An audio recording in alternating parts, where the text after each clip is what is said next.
সেইটোৱে আৰু যিটো বনাইছে সেইটোৱে হ'ব আৰু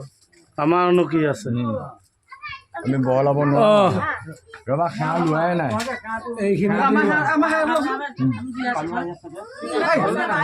ধূপ চাকি লগোৱা মানুহখিনি সেৱাটো লওকচোন কি কৰিবি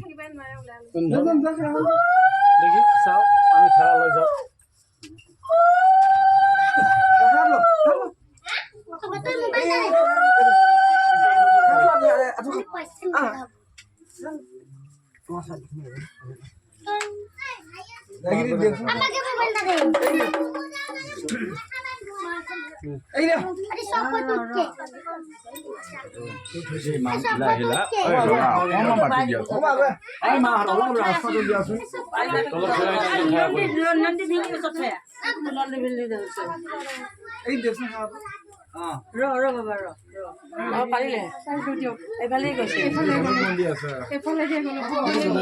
মন্দিৰ আছে গণেশ মন্দিৰ